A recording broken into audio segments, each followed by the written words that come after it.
अच्छा फ्रिक्चर कॉमन, अच्छा यहाँ पे शुरू कर लेते हैं। टाइम वो जा नहीं आ रहा अच्छा, जितने भी हमारे पास मॉलिक्यूल हैं और मॉलिक्यूल में अगर ये देखें Cl2 है ना, तो Cl2 एक जैसे एटम से बना हुआ है।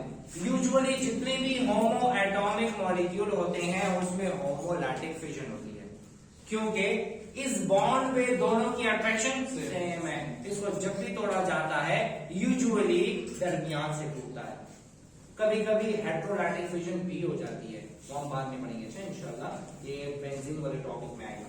अच्छा homolytic fission free radical, homolytic fission free radical. Methane के मॉलिक्यूल में से एक हाइड्रोजन मैंने अलग करके लिखा है और C3 अलग लिखा है, दरमियान से टूटा, हाइड्रोजन फ्री रेडिकल और मिथाइल फ्री रेडिकल बन गया। ठीक है, तो ये है फ्री रेडिकल। और फ्री रेडिकल वो स्पीशीज होती हैं जिनके पास अनपेयर्ड इलेक्ट्रॉन होता है। ठीक है, चलिए तो हमने पढ़ लिया होमोलैटिक फिजन से related. Now coming towards heterolytic fission. Hetero mean different. अगर जब भी बॉन्ड टूट जाए नॉन यूनिफॉर्म तरीके से, मतलब ऐसे टूट जाए, फॉर एग्जाम्पल HCl मॉलिक्यूल है, इस पे है partial positive and partial negative. इस बॉन्ड को हम ऐसे तोड़ दें कि हाइड्रोजन के पास एक इलेक्ट्रॉन भी ना आए और क्लोरीन के पास 2 इलेक्ट्रॉन आ जाए, इस फिजन को बोलते हैं नॉन यूनिफॉर्म ब्रेकडाउन, और नॉन यूनिफॉर्म ब्रेकडाउन को बोलते हैं हेट्रोलाइटिक फिजन। याद रहे, होमोलैटिक फिजन से हमेशा से बनता है फ्री रेडिकल, लेकिन हेट्रोलाइटिक फिजन से बनते हैं ion, positive ion and negative ion, cation and alkyne. ठीक है, तो आपको याद रखना होगा हेट्रोलाइटिक फिजन से क्या बनता है, कैटायन एंड एनायन बनता है, और होमोलैटिक फिजन से क्या बनता है, फ्री रेडिकल बनता है। ठीक है, तो ये था हमारे पास homolytic fission, heterolytic fission, electrophile and nucleophile. अब एक और बात याद रखें, जरूरी नहीं कि इन्हीं में हो जाए हेट्रोलाइटिक फिजन। कभी कभी ऐसा भी होता है कि Cl2 में हेट्रोलाइटिक फिजन हो जाए, ये हम बाद में पढ़ेंगे। बता देता हूं कैसे होता है। फॉर एग्जाम्पल मैंने लिया Cl2 और ट्रीट किया AlCl3 के साथ। What is AlCl3? Lewis acid. ये क्या है, इलेक्ट्रोफाइल। ये अब इसका काम है, ये क्या करेगा, क्लोरीन को निकालेगा ऐसे।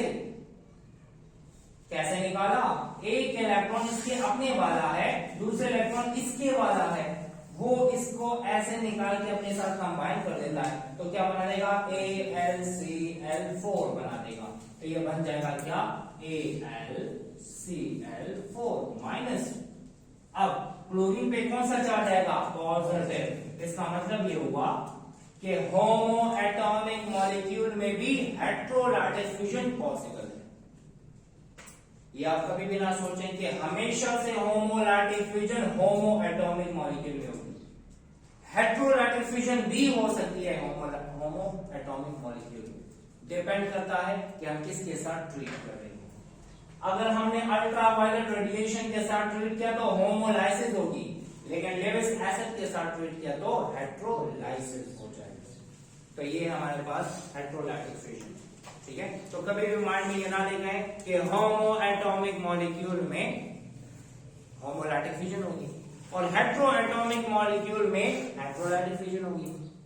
दो अलग अलग एटम है, hetero atomic molecule.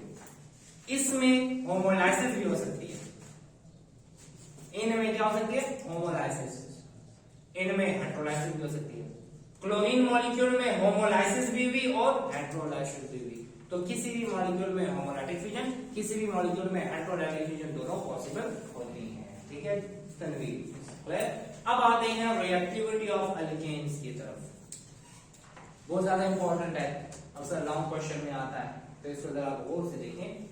Mechanism book में गिवन है, तो मैकेनिज्म हम डिटेल में पढ़ेंगे ताकि आपको समझ आ जाए। ठीक है, अल्केन की रिएक्टिविटी, किसी भी कंपाउंड की रिएक्टिविटी डिपेंड करती है उसकी नेचर पे, कि वो उसकी नेचर क्या है।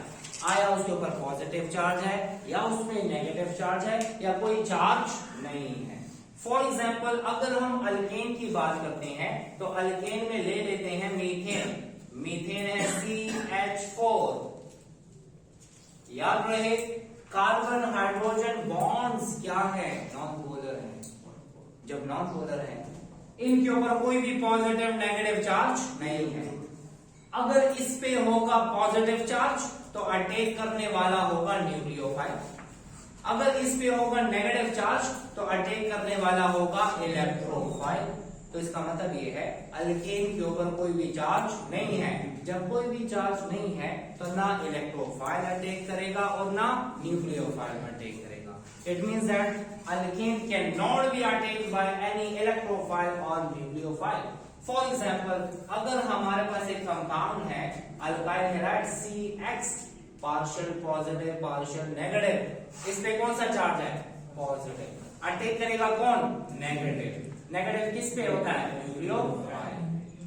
तो जब पॉजिटिव चार्ज होगा तो हम कहेंगे अटैक करेगा न्यूक्लियोफाइल, नेगेटिव चार्ज होगा तो अटैक करेगा तो इलेक्ट्रोफाइल।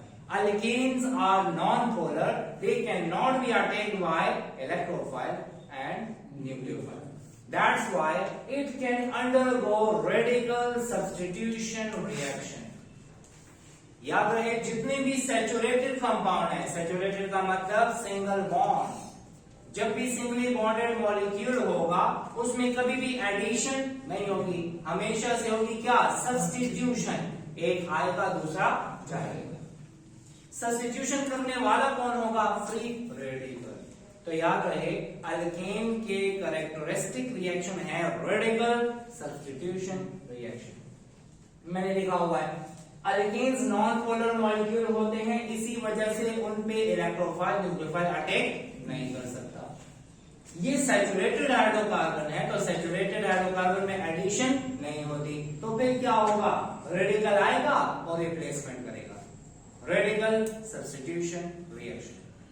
अल्केन में दो किस्म के रिएक्शन होते हैं, एक को बोलते हैं रेडिकल सब्स्टिट्यूशन रिएक्शन और दूसरे को बोलते हैं ऑक्सीडेशन रिएक्शन। दो किस्म के रिएक्शन है।